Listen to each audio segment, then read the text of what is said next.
Doa dan dukungan pun datang dari para sahabat seperti Raffi Ahmad, Ayu Ting Ting, dan juga Anwar terkait perkara perceraian rumah tangga Ruben Onsu dan Sarwenda. Raffi Ahmad yang tengah menunaikan ibadah haji mendoakan Ruben dan Sarwenda agar tetap saling mencinta.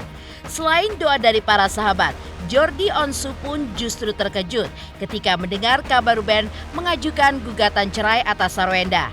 Bahkan adik Ruben Onsu itu pun buka suara terkait perkara perceraian sang kakak.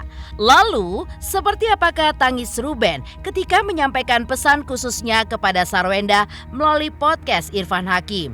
Seperti apa pula tangis Ruben yang mengaku lelah dengan hidupnya, tetapi ia pun harus bekerja siang dan malam hingga waktu tidurnya pun hanya 3 jam dalam sehari. Pemirsa, bersama Intens Investigasi, kami hadirkan kabar terkini, terpercaya, dan teraktual. Tetapi sebelumnya, jangan lupa untuk like, subscribe, dan juga share channel YouTube ini.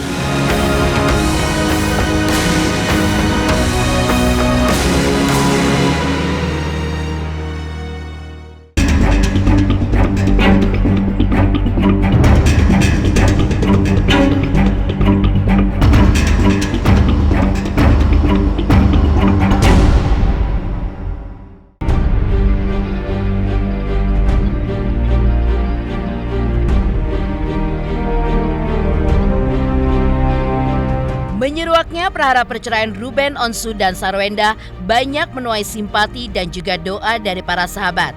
Raffi Ahmad sebagai sahabat Ruben mendoakan rumah tangga Ruben dan Sarwenda. Hal itu pun terungkap saat Raffi tengah menunaikan ibadah haji dan melakukan video call dengan Ivan Gunawan yang berawal menanyakan kondisi Raffi di sana. Igun pun mengingatkan Raffi agar mendoakan Ruben yang tengah dalam proses perceraian. Raffi pun juga mengungkapkan bahwa ia selalu mendoakan sahabat-sahabatnya termasuk Ruben dan Sarwenda yang kini diselimuti perkara perceraian agar bisa kembali bersatu. Kamu doain Ruben dong. Iya, aku juga mendengar berita. Aku belum WA Ruben, tapi kemarin sempat ketemu di acara nikahannya anaknya John Fair, papi John Fair. Aku tanya, terus aku bilang, ya Ruben, aku doain semua yang terbaik untuk Ruben Onsu dan Sarwenda dan anak-anaknya. Aku doain semua teman-teman aku yang punya masalah cepat selesai masalahnya. Kamu juga ya, kamu kan banyak masalah. Kamu banyak masalah nggak? Aku doain. Ya udah, kamu baik-baik ya di situ ya. Salam. Ya udah. Mampir ke sini itu udah luar biasa. Tepuk tangan dong buat Ruben Onsu. Alasannya apa sih ke Ruben? Kok Ruben? Kok alasannya apa sih kok? Kok Ruben mungkin sedikit aja. Kok Ruben sedikit, kok Ruben boleh kok Ruben. Alasan kok? Sekarang tangannya kan tangannya kita ikut. Tangannya bawa. Kok boleh sedikit kok Ruben? Ruben, alasannya apa sih? Masih komunikasi dengan Sarwenda. Masih komunikasi apa enggak Ruben?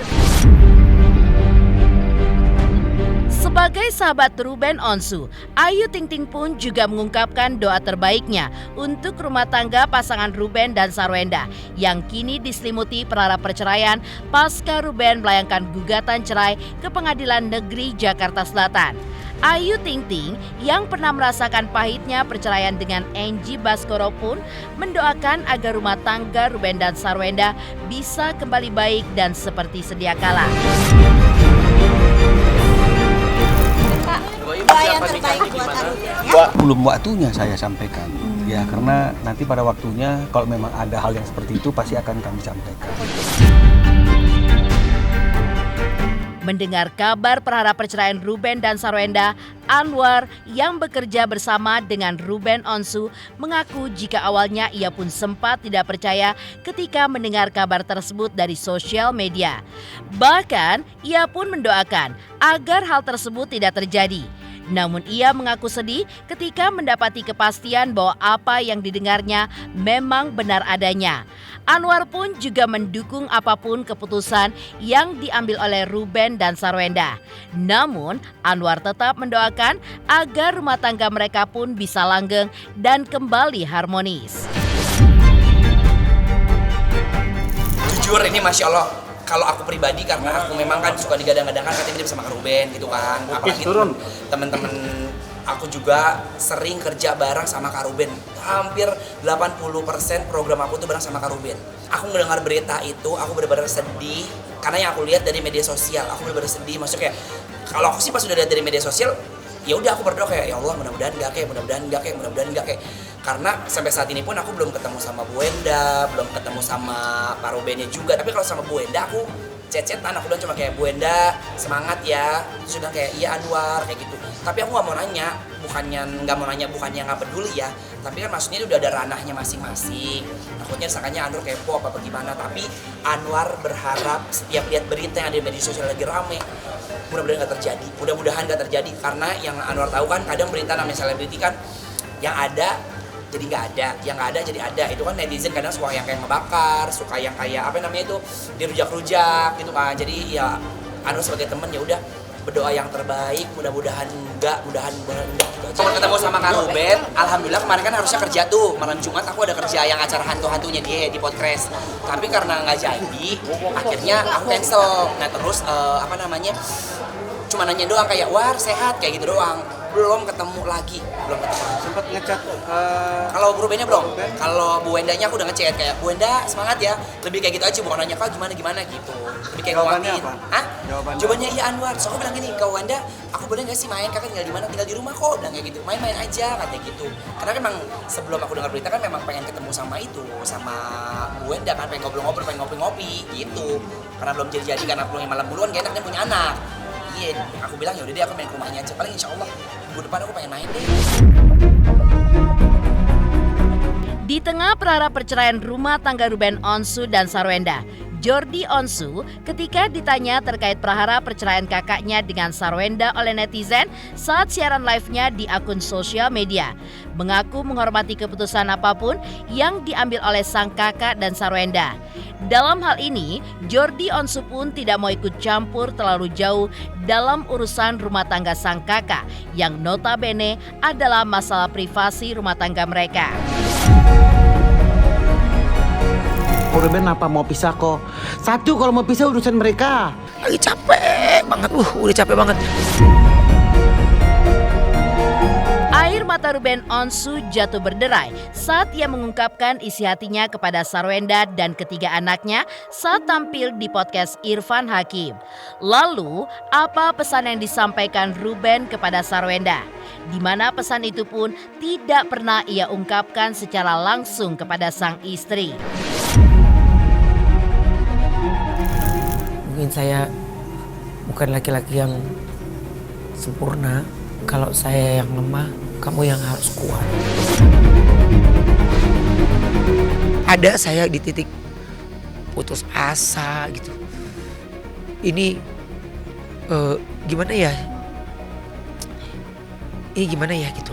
Jadi ya saling menguatkan gitu. Saling memberikan semangat gitu. Ya kan kalau sama Wenda kan saya jarang terlihat ini, jangan terlihat ini. Please deh. Foto berdua ini gak jaminan guys gitu. Tapi komunikasi saya dengan Wenda yang saya coba, ini gimana ya gitu. Ini gini aja, ini ada saatnya saya drop dia kuatkan, dia drop saya kuatkan gitu. Tapi semua kembali ke dalam doa gitu. Ya, kita hanya bisa saling menguatkan, tapi tetap yang membimbing dan menentukan itu kan Tuhan. Saya juga harus menjaga mental anak-anak saya, kelangsungannya mereka. Seperti yang saya selalu bilang, mereka udah mulai bertumbuh besar. Ada yang udah besar juga, udah bisa baca, udah tahu juga. Jadi saya harus menjaga dan melindungi mereka. Saya mau mengklarifikasi semuanya. Apa yang diomongin orang itu ya fitnah gitu. Jadi saya harus bertindak tegas dan supaya kedepannya nanti tidak mengganggu anak-anak saya. Bukan cuma saya, tapi anak-anak saya. Selain doa dan dukungan yang diberikan para sahabat untuk Ruben dan Sarwenda, Lantas, seperti apakah tanggung jawab Ruben Onsu sebagai suami dan juga ayah selama ini yang harus bekerja keras di tengah kondisi kesehatannya yang tidak baik-baik saja? Pemirsa Intens Investigasi, jangan lupa saksikan terus Intens Investigasi. Dan pastikan jangan lupa untuk like, subscribe, share, dan komen. Tim redaksi Intens Investigasi juga mengucapkan banyak terima kasih kepada semua subscribers hingga kanal Intens Investigasi kini sudah mencapai 3 juta subscribers.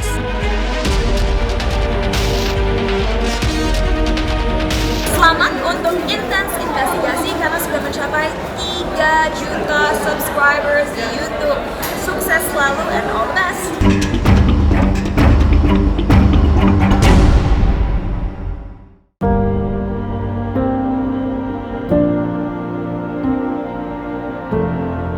Di tengah prahara perceraiannya dengan Sarwenda, rupanya Ruben pun sempat mengungkapkan isi hatinya secara eksklusif di panggung Silat Awards 2024 pada bulan Mei lalu.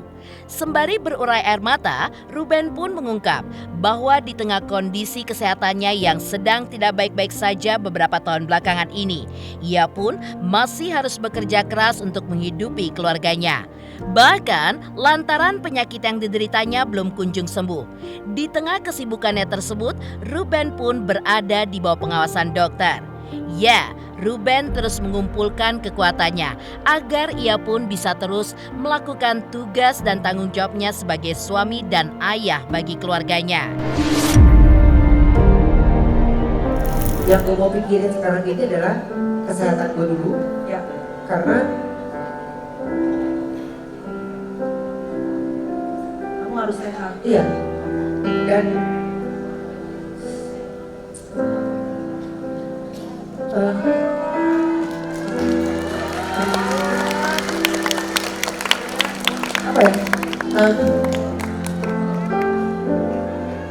ya? Yang tuh banyak yang sayang loh sama kamu.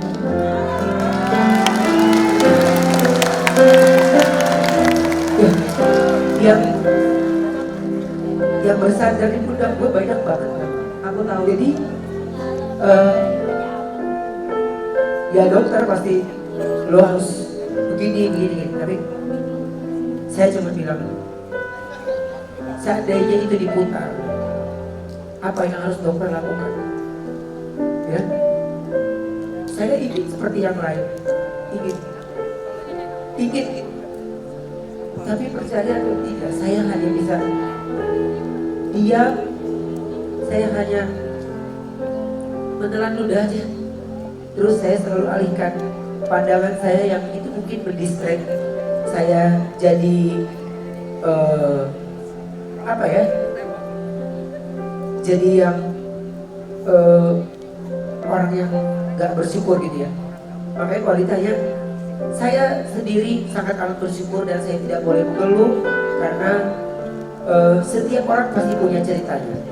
Tapi kalau gue itu paling gini, kenapa ya? Gue lebih ke tentang kesehatan memang kalau gue tuh ya. Tentang yang lain-lain gue bukan anggap sepele, tapi buat gue gini, seandainya gue bisa seperti yang lain, mungkin gue bisa lebih gue fit gitu ya, mungkin gue bisa seperti yang lain. Mel, gue tuh kenapa misalnya gak ada teman-teman selebriti, gak ada ini, lo percaya gak? Sampai gue sekarang ini aja, gue tuh gak pede.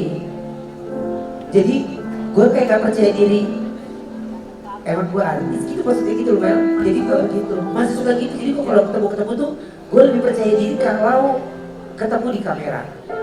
Tapi kalau ketemu di luar-luar tuh gue suka kalau diajak jalan ini suka gak pede sendiri. Kalau kondisi kesehatan sekarang ini ya seperti yang lo lihat tadi memang gitu. Jadi sebelum kayak live gitu ada beberapa hal yang kayak misalnya ini studio ini banget gitu. Terus jadi dari gue pasti masih teleponan sama tim dokter kayak tadi pasti mereka mau di sebelum gue live mereka make sure untuk kondisi gue dulu gitu ya, mata terus juga obrolannya gitu. Jadi ya yang seperti yang lo lihat tadi gitu Ya itu pasti terus gue lakuin gitu.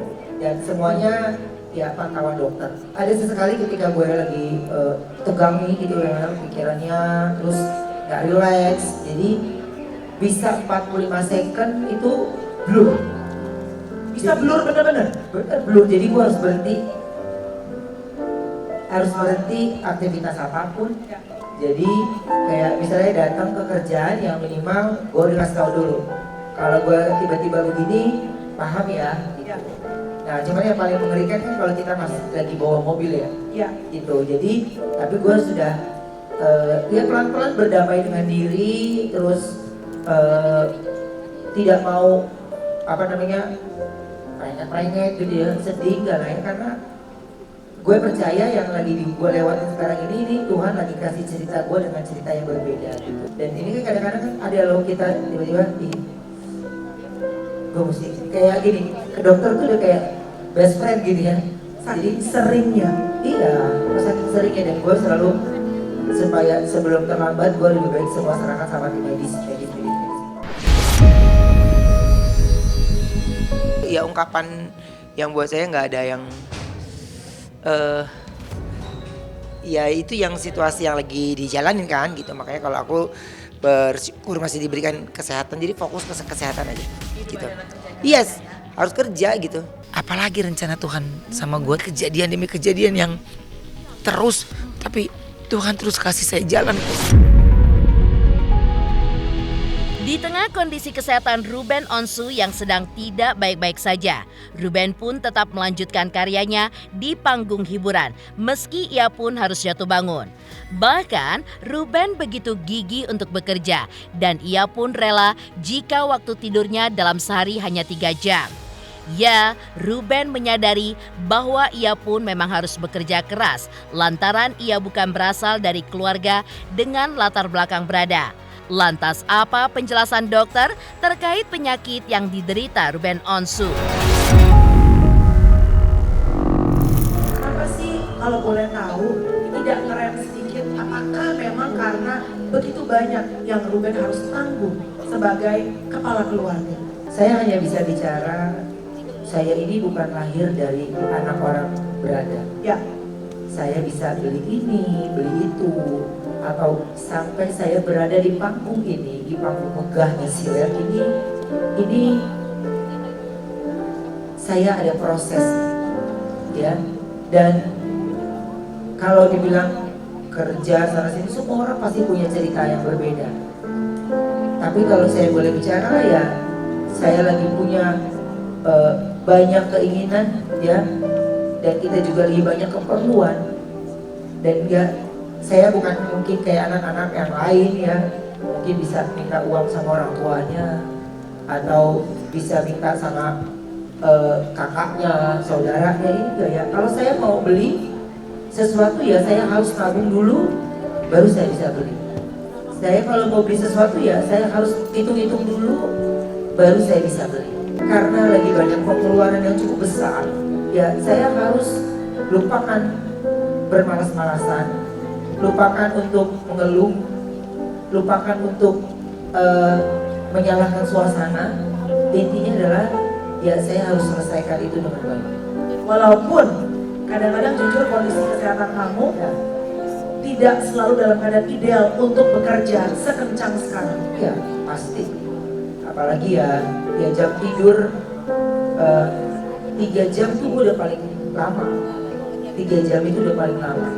Jadi harus kembali bekerja dan mengeluh enggak, tapi cuman gini doang. Ada saat sekali cuman bisa bilang capek. Siapa orang yang koma datangi untuk bisa memberikan kekuatan saat kamu lagi lelah kamu? Dia. No one, gak ada. Segala hal yang gue jalanin sekarang ini tuh bukan hal yang gue sesali gitu. Tapi banyak deh, akhirnya saya belajar tentang hidup gitu, tentang berdamai dengan apa yang lagi kita hadapi.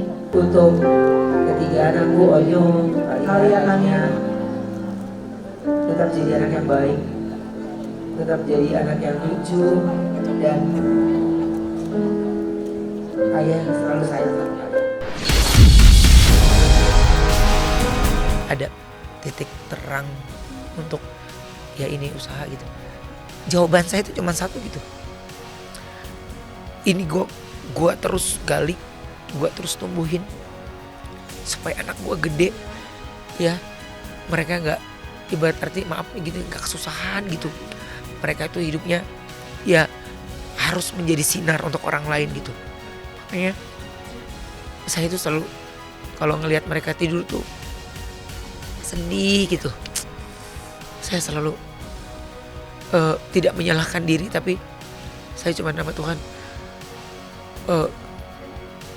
biar saya punya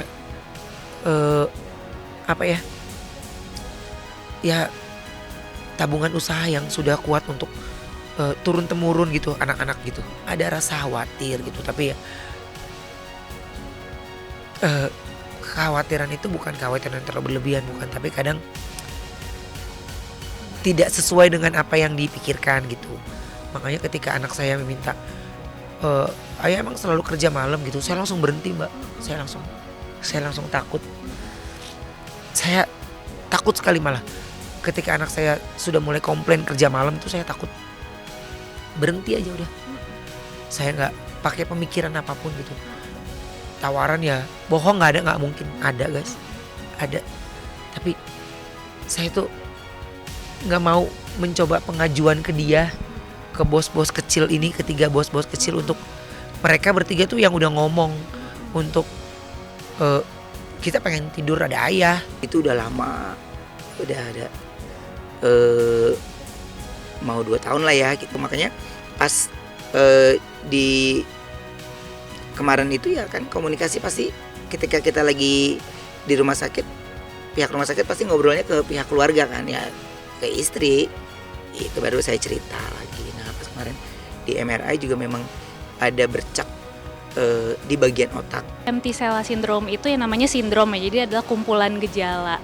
Empty sella itu kita ambil dari kata, jadi di otak itu ada seperti rongga namanya sella turcica, itu adalah tempat duduk kelenjar hipofisis. Nah di situ empty sella berarti kelenjar hipofisisnya tampak hilang dari si tempatnya itulah. Nah kenapa dia bisa hilang? Dia tuh bisa hilang karena memang ada yang namanya primary empty sella syndrome, berarti dia sebenarnya hilangnya biasanya karena bisa emang bawaan lahir hipofisisnya kecil. Ada juga yang membuat gejala-gejala yang sampai saat ini masih belum diketahui yang bikin si hipofisis ini memang tidak tampak di si sella turcicanya itu. Atau yang secondary berarti disebabkan oleh hal lain, bisa jadi karena ada riwayat trauma atau benturan di daerah sini misalnya, itu yang membuat daerah si sella turcicanya tergencet. Gejalanya itu rata-rata yang memang berhubungan sama si kelenjar hipofisisnya. Hipofisis itu kan bisa dibilang kelenjar yang menghasilkan banyak hormon untuk tubuh kita ya. Makan baik, istirahat baik, pola hidup olahraganya juga baik. Kalau misalnya 3 hal ini tidak dapat tercukupi, kemungkinan untuk mendapatkan penyakit apapun itu pasti akan lebih tinggi. Luar biasa perjuangan Ruben Onsu yang tetap bekerja keras demi keluarganya, meski kondisi kesehatannya sedang tidak baik-baik saja. Lantas apa yang membuat Ruben menggugat cerai Sarwenda? Pemirsa Intens Investigasi, jangan lupa saksikan terus Intens Investigasi. Dan pastikan jangan lupa untuk like, subscribe, share, dan komen. Tim redaksi Intens Investigasi juga mengucapkan banyak terima kasih kepada semua subscribers. Hingga kanal Intens Investigasi kini sudah mencapai 3 juta subscribers.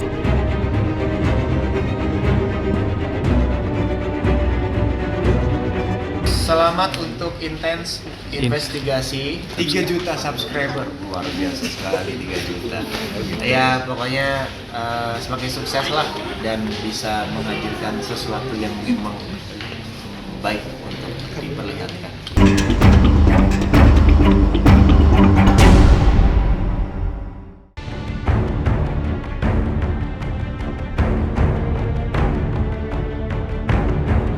Pemirsa Intens Investigasi, Dukungan dan doa dari para sahabat pun mengalir untuk Ruben dan Sarwenda. Tapi nyatanya, Ruben pun telah melayangkan gugatan cerai atas Sarwenda ke Pengadilan Negeri Jakarta Selatan pada tanggal 11 Juni 2024. Hal itu pun diungkap oleh pihak Pengadilan Negeri Jakarta Selatan kepada awak media.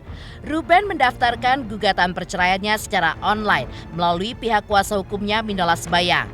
Bahkan, pihak pengadilan pun telah mengagendakan persidangan pada tanggal 9 Juli 2024 dan sudah ditunjuk hakim untuk mengadili perkara perceraian Ruben dan Sarwenda. Diungkap pula bahwa dalam gugatan cerainya, Ruben pun tidak menyertakan gugatan hak asuh anak dan harta gonogini. Pihak pengadilan juga merahasiakan alasan Ruben menggugat cerai Sarwenda. Publik pun terkejut dan menyayangkan adanya perharap perceraian dalam rumah tangga Ruben dan Sarwenda yang selama ini terlihat harmonis dan bahagia.